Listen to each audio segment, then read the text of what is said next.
sekretaris kelas, ketua kelas. Mana sekretaris? Hadir hari ini semua. Kita akan belajar pada hari ini dengan materi kalian sudah lihat semua. Peluang dan tantangan penerapan Pancasila. Oke? Kita semua berdiri. Nah.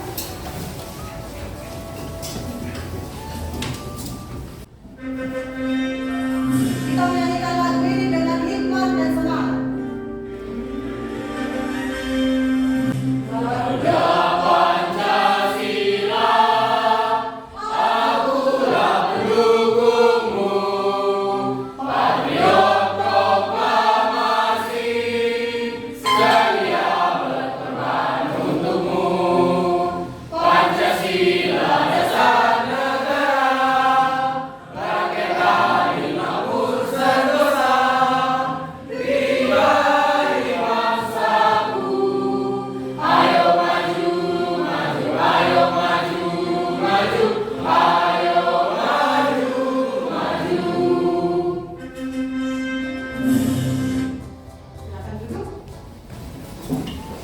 Terima kasih untuk kehadiran kalian hari ini. Ibu lihat juga semua pagi ini hadir dengan senyum yang ceria, jadi siap untuk mengikuti pembelajaran hari ini. Oke, baik. Kegiatan awal kita mulai dari capaian pembelajaran. Capaian pembelajaran kita ini masih pada dimensi ataupun elemen Pancasila. Di sini kita bisa lihat bahwa pada elemen ini kita masih melihat di sini bahwa peserta didik mampu menganalisis, mempresentasikan, mencapai tujuan untuk dapat mengupayakan berbagai solusi dalam mengatasi tantangan dalam penerapan Pancasila. Itu gambaran umum dari capaian pembelajarannya. Namun capaian pembelajaran ini kita spesifikkan lagi. Kita spesifikkan lebih khusus dalam tujuan pembelajaran. Semua bisa melihat di sini tujuan pembelajarannya melalui diskusi kelompok. Bisa dibaca nak? Satu orang belum membaca? Ayo Mulia, bisa dibaca? Iya. Melalui diskusi kelompok dan pembelajaran berbasis proyek, peserta didik mampu menganalisis peluang dan tantangan penerapan nilai-nilai Pancasila dalam kehidupan global dengan benar. Iya. Kedua, melalui diskusi kelompok, peserta didik mampu membuat infografis video dan drama singkat dengan tema peluang dan tantangan penerapan Pancasila dalam kehidupan global dengan baik dan benar. Iya, berangkat dari tujuan pembelajaran ini, hari ini kalian melalui diskusi kelompok akan belajar menganalisis berbagai peluang dan tantangan dalam penerapan Pancasila. Dan pada kesempatan ini juga kalian akan berdiskusi untuk menghasilkan produk sesuai dengan gaya belajar. Bagaimana nanti produk yang dihasilkan oleh berbagai gaya belajar visual, audio visual dan juga kinestetik nanti akan dijabarkan pada kegiatan ini. Dari Mandailing Natal Sumatera Utara, sekolah melintasi anak sungai dan juga batuan kerja untuk bisa mencapai. Butuh perjuangan bagi anak sekolah di Mandailing Natal Sumatera Utara agar bisa sampai ke sekolah. Ya, itu adalah video motivasi singkat yang menggambarkan keadaan anak-anak sekolah di daerah Mandailing Natal. Masih adakah di antara kamu yang hadir pagi hari ini dengan melewatkan tantangan seperti itu? Ada? Iya. Jadi harapan dari video motivasi ini, mereka saja yang ada dalam video tadi yang sudah kita saksikan, yang penuh dengan tantangan menuju ke sekolah, tapi mereka tetap semangat. Maka harapannya kita yang tidak mengalami tantangan seperti dalam video itu, sekarang kita ice breaking dulu. Semua berdiri. Halo, halo Tanjung, ibu kota perirakan. Sudah lama kita tidak berjumpa tetap.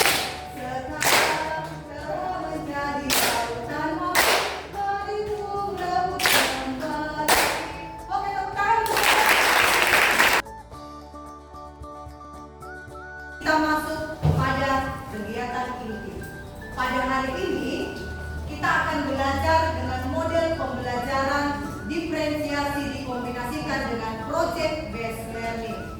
Model pembelajaran ini merupakan aplikasi dari kurikulum Merdeka, di mana kita sudah menerapkan pembelajaran berdiferensiasi berdasarkan gaya belajar kalian. Gaya belajar yang berbeda itu kita fasilitasi media yang digunakan, prosesnya juga berbeda, juga produk yang akan kalian hasilkan juga berbeda.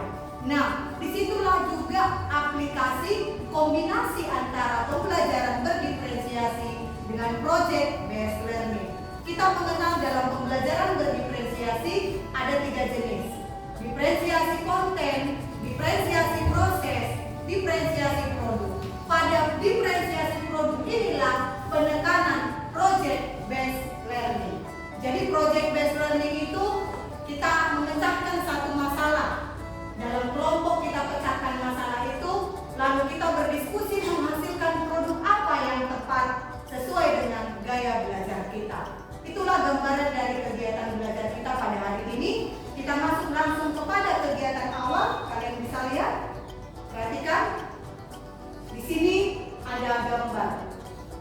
Ini untuk gaya belajar visual. Silakan kamu amati gambar ini. Ini satu berita yang sering beredar dalam masyarakat. Kalian bisa lihat.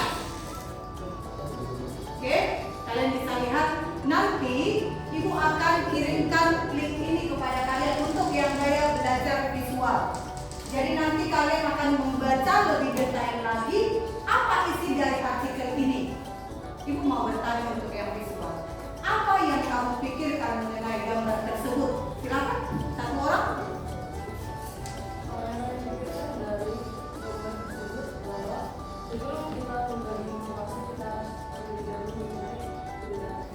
Sebelum kita membagikan suatu informasi, terlebih dahulu kita harus mencari kebenarannya. Boleh tepuk tangan dulu? Ya, ini adalah media pembelajaran untuk gaya belajar auditori ataupun audiovisual. Silakan lihat tayangan video berikut ini.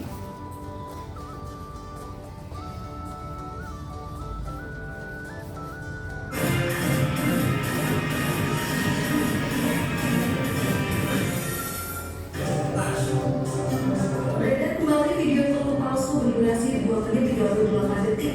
Dalam video ini seorang pria menjelaskan mengenai telur yang bungkusnya terbuat dari kertas dan terdapat silikon di dalam kuningan telur. Silakan satu orang memberikan tanggapan mengenai apa yang kalian lihat dalam tayangan video tersebut. Silakan. Ya, silakan Nak Pauli berdiri. Ya, nanti disusul oleh Mulia. Silakan. Jadi saya ingin menanggapi dari bertanya, apakah Bu pelaku penyebar hoax itu akan ada sanksinya dari pihak hukum atau cukup meminta maaf saja? Meminta maaf saja sudah bisa dimaklumi, Bu. Oke, terima kasih. Nanti sekaligus dijawab. Silakan. Mulia tadi mau bertanya. Silakan. Saya mau menanggapi Bu. Iya. Izin menanggapi sebelumnya, kita harus mengetahui mana informasi yang benar sebelum menyebarkan sebuah informasi, baik itu maupun katanya ataupun sebuah opini. Saya menanggapi bahwa sebuah informasi itu harus benar dicek kepastiannya. Itu saja dari saya, Bu. Saja tanggapannya. Kita berikan dulu apresiasi. Jika kita berbicara tentang hoax, ini bukan hal yang baru kita ketahui, yang sering beredar dalam masyarakat. Sering kita temukan berita-berita yang belum jelas kebenarannya. Pertanyaan dari temanmu Pauli, apakah ada hukumannya? Apakah hanya seperti itu, hanya diberi peringatan seperti itu tadi? Pertanyaannya, iya. Ketika kita berbicara tentang bagaimana konsekuensi yang diterima oleh pelaku-pelaku penyebar hoax ini, sampai sekarang kita lihat di televisi itu sudah banyak ya, ada yang ditangkap. Ya, ada juga kasus di mana para penyebar hoax ini ditangkap jika memang benar bahwa dia adalah pelaku penyebar hoax. Ini namanya apa?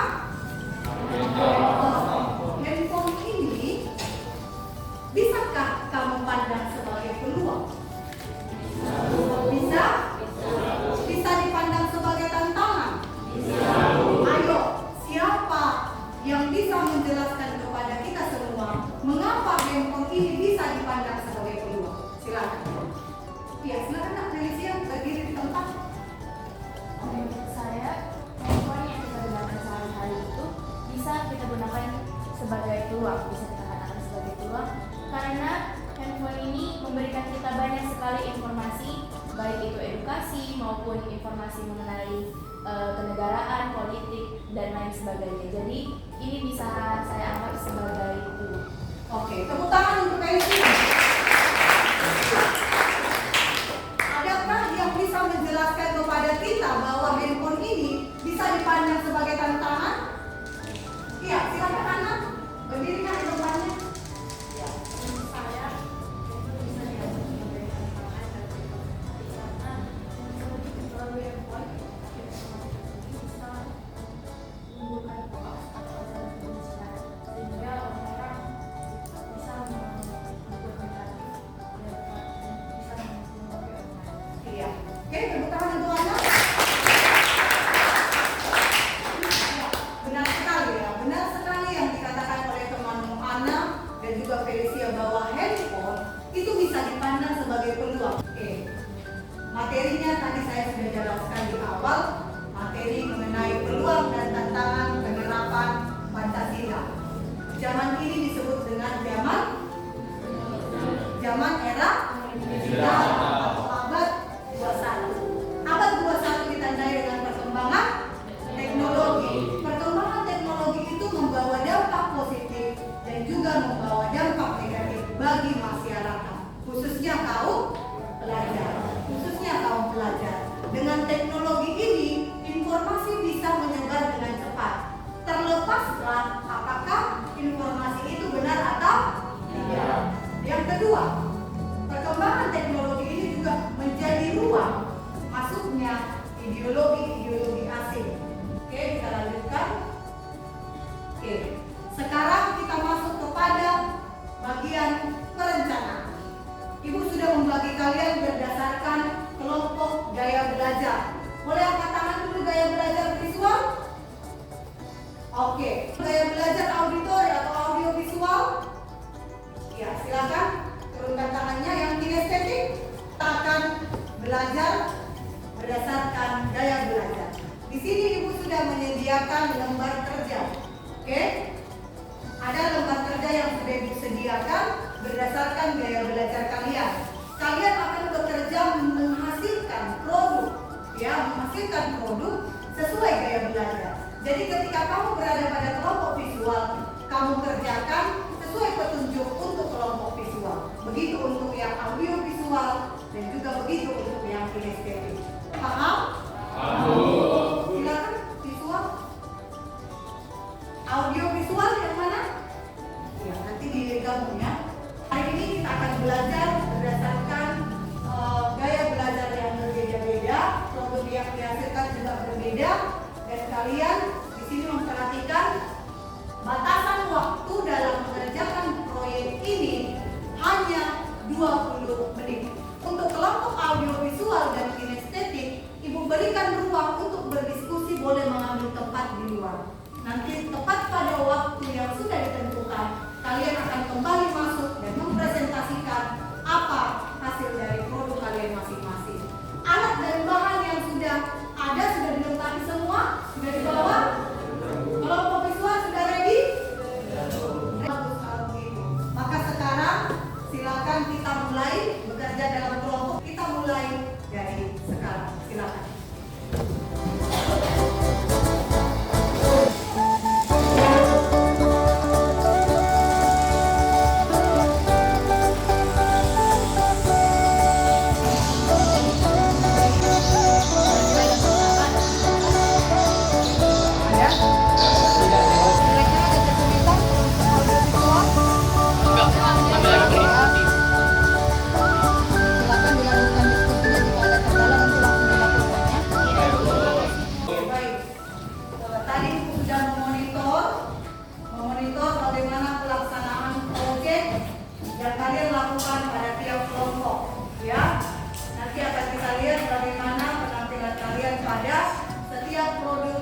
yang sudah kalian kerjakan. Berikan kesempatan kepada kelompok visual. Silakan Nak, menampilkan hasil kerja kelompok kalian. Selamat pagi untuk Ibu Guru dan teman-teman kalian sekalian. Jadi di sini ini adalah hasil dari infografis yang telah kalian buat tentang SWOT, dan di sini juga ada tambahan satu topik yang baru kita bahas tadi juga. Jadi di sini teman-teman saya yang lain akan membacakan hasilnya. Peluang dan tantangan penerapan Pancasila di era digital. Strength atau kekuatan. Pertama, sila-sila dalam Pancasila dapat menjadi pedoman bagi bangsa Indonesia dalam menghadapi berbagai dampak perkembangan teknologi, terlebih yang mengarah pada hal yang negatif. Silakan, ada yang ingin memberikan tanggapan, silakan. Ya. Infografisnya sudah bagus, hanya saja mungkin tulisannya terlalu kecil sehingga agak susah untuk dibaca dari posisi yang tidak. Terima kasih untuk tanggapan dan kesempatannya. Sekian dari presentasi kami. Jika ada kesalahan mohon dimaafkan. Terima kasih. Selamat pagi Ibu Guru dan selamat pagi teman-teman kami sekalian. Perkenalkan, kami dari kelompok audiovisual dan di sini kami akan memaparkan hasil dari tugas tentang peluang dan tantangan dalam penerapan Pancasila di era digital. Baiklah, marilah kita saksikan bersama-sama.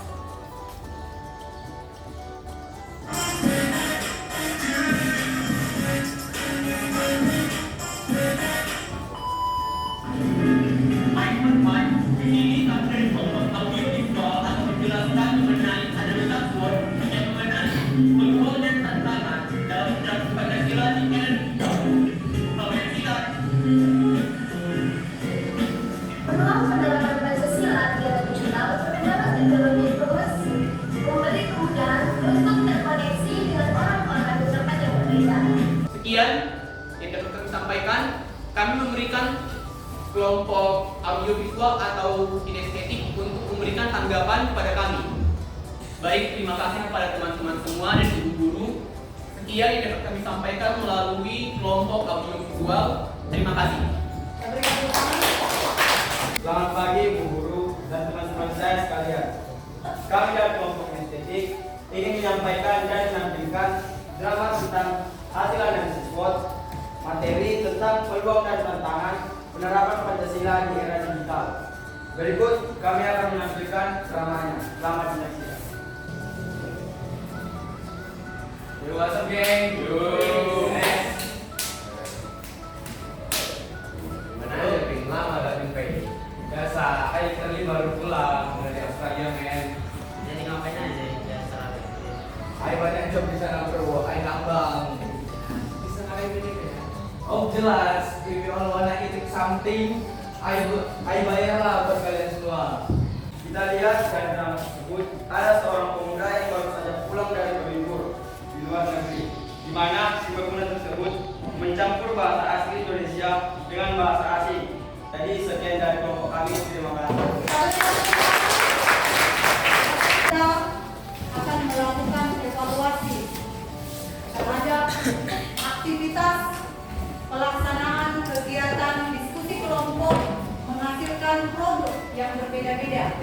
Ibu mau minta kepada kalian, apakah ada di antara kalian yang ingin menyampaikan evaluasi selama pelaksanaan proyek tadi? Silakan.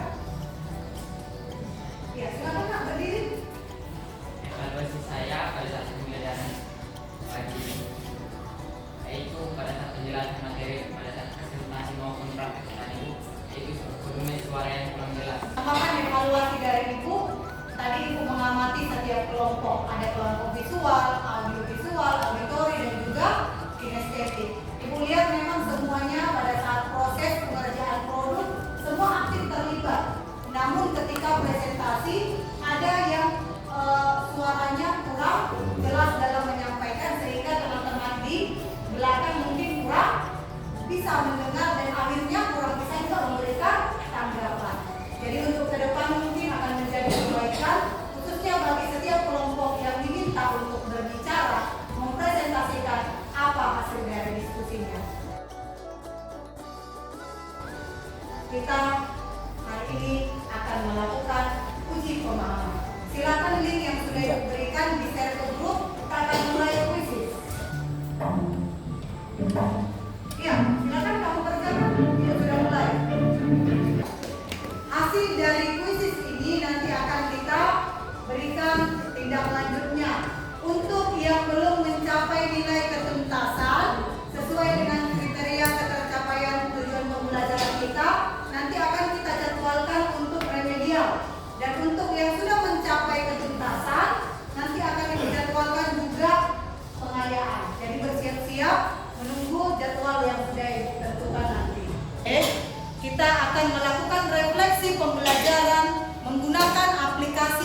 Jamboard.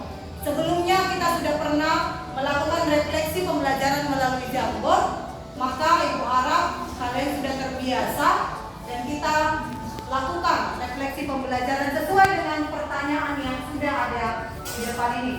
Jadi demikian untuk refleksi, kita lanjut untuk kesimpulan. Kita masuk pada kesimpulan. Ibu persilakan satu orang. Sebelum Ibu menyimpulkan, silakan Ibu beri kesempatan kepada satu orang untuk menyimpulkan kegiatan belajar kita hari ini terkait yang sudah kita lakukan sepanjang proses pembelajaran ini. Silakan. Baik, terima kasih banyak atas klarifikasi Bu. Jadi di sini saya akan menyampaikan kesimpulan menurut saya mengenai penerapan Pancasila di era digital melalui analisis SWOT. Melalui analisis SWOT yang telah dijelaskan melalui kelompok audiovisual, visual, dan kinestetik, saya memahami bahwa ada beberapa kekuatan dalam penerapan Pancasila di era digital, yang dimana kekuatannya merupakan nilai dari Pancasila itu sendiri, antara lain nilai absolut dari Pancasila tersebut. Contoh seperti nilai kesatuan, dan juga ketuhanan. Bagus sekali, tepuk tangan.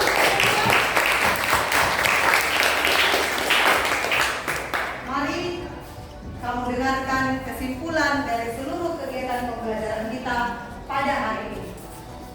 Terima kasih untuk semua keterlibatan, keaktifan, partisipasi kalian selama mulai dari awal pembelajaran kita sampai dengan pada akhir ini.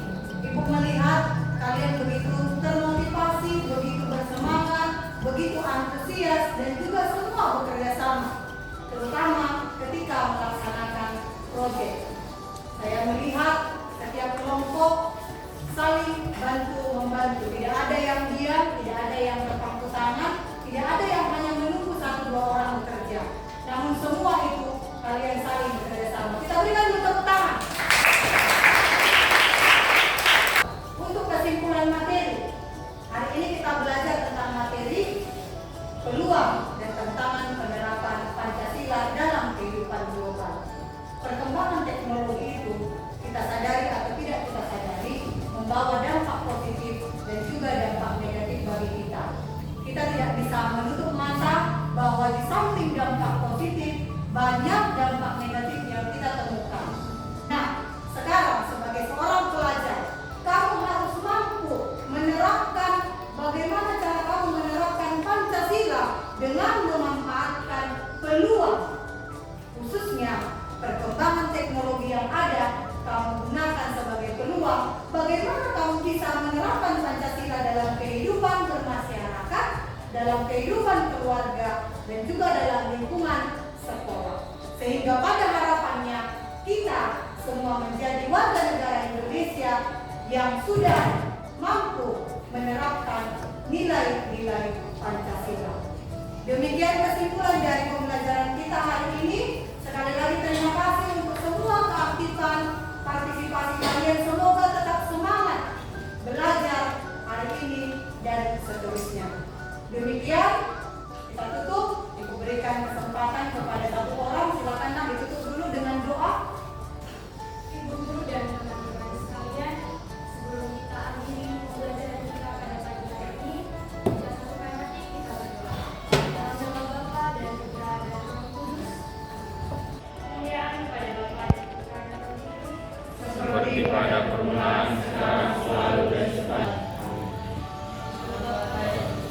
Sekali lagi, Ibu ucapkan terima kasih